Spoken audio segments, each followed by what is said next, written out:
আমার মনে হয় যে এরকম টাইপের বোলার তো আমাদের দেশে নাই। সো প্রিপারেশন যদি আমি ওইভাবে নিতে চাই সম্ভব না, কারণ আমাদের দেশে নাই। সো আমাদের যে রিসোর্সগুলো আছে প্র্যাকটিসে, যে বোলারগুলো আছে ওদেরকে ফেস করে আসলে প্রিপারেশনটা নিতে হয়। আর অন্যান্য প্রিপারেশন আমি বলবো যে অনেক দিন ধরে অনেক প্লেয়ার খেলতেছে, এক্সপিরিয়েন্স তো, সো বোলারগুলোকে কিভাবে হ্যান্ডেল করা লাগবে এই প্রিপারেশনগুলো মেন্টালি যেভাবে নেওয়া যায় ওদের ভিডিও দেখে হইতে পারে। সো এটা আসলে খুব স্পেসিফিক ভাবে প্রিপারেশন নেওয়াটা ডিফিকাল্ট, বাট আমার মনে হয় যে যতটুকু সম্ভব মেন্টালি বা ভিডিও দেখে ততটুকু নেওয়া। যদি ওইরকম স্ট্যান্ডার্ড চিন্তা করেন তাহলে এখনো ওইরকম স্ট্যান্ডার্ডের মতো না।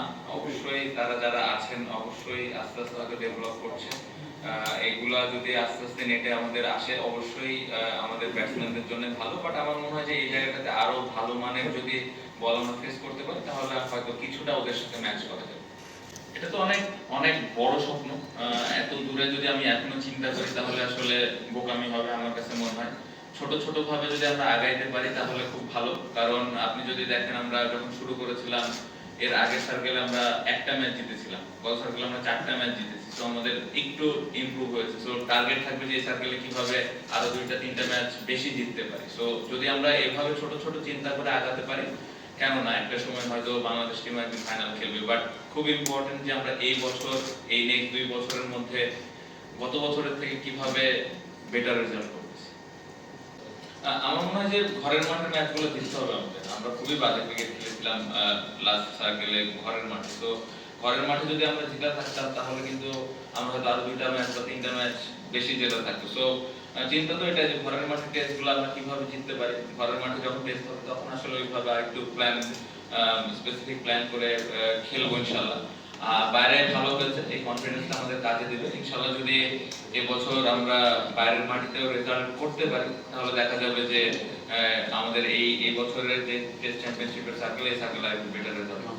এটা আসলে এখন এখানে বলতে চাই না, কারণ অপোনেন্ট যদি দেখে বিষয়টা আসলে অনেক আগে থেকে ওপেন হয়ে যাবে। বাট আমি যে কোনো পজিশনে খেলার জন্য প্রস্তুত আছি এবং আমার আরো টপ অর্ডার ব্যাটসম্যান আছে। তো আমাদের টিমে অপশন আছে। তো দেখা যাক ইনশাআল্লাহ। না, আমাদের যে 2টা মাঠে খেলা স্পেশালি বলে তো স্পিন হয়, ওইখানে ভালো উইকেটও হয়, আবার চাইলে স্পিনও বানাইতে পারে। সো ওই কারণে একটু প্রিপারেশনটা ওইভাবে নেওয়ার চেষ্টা করেছি আমরা। জানি না ওরা কি উইকেট দিবে, বাট এর আগে টেস্ট ম্যাচ যখন ওরা অস্ট্রেলিয়ার সাথে খেলছে মোটামুটি ছোট ছোট স্পিন তো হয়েছে। সো ওই কারণে আর ওইভাবে প্রিপারেশন নেওয়ার চেষ্টা করেছি। এই জায়গাটাতে আসলে প্রত্যেকটা ক্যাপ্টেন যদি লম্বা সময় পায় তাহলে খুবই ভালো, যেটা আমি এর আগেও পেলাম। 1 বছর বেশি করলাম, 1.5 বছর আবার 1 বছরের জন্য দেওয়া হয়েছে। বাট আমি মনে করি যে এই জায়গায় যেই ক্যাপ্টেন থাকবে আমার মনে হয় তাকে যদি লম্বা সময় দেওয়া হয়, একটা ওয়ার্ল্ড কাপ চিন্তা করে বা একটা টেস্ট চ্যাম্পিয়নশিপের সার্কেল চিন্তা করে এভাবে যদি করা হয় তাহলে প্ল্যান করাটা খুবই সহজ আমার জন্য।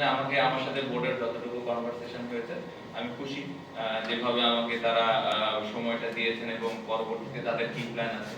সো এই অনুযায়ী যে প্ল্যানটা আমার সাথে ক্রিকেট বোর্ডের হয়েছে এখনো পর্যন্ত সেটা নিয়ে আমি খুশি এবং আমার জন্য প্ল্যান করাটা আমি মনে করি যে সহজ হবে।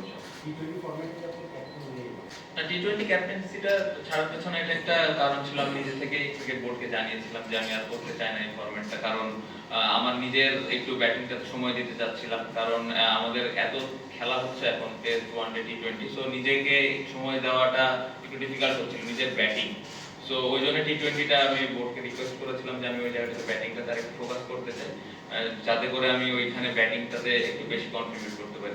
এবং যেটা আমার মনে হয় যে সামনে যদি অপরচুনিটি আসে তাহলে আমি হয়তো আরো ভালো করে কন্ট্রিবিউট করব।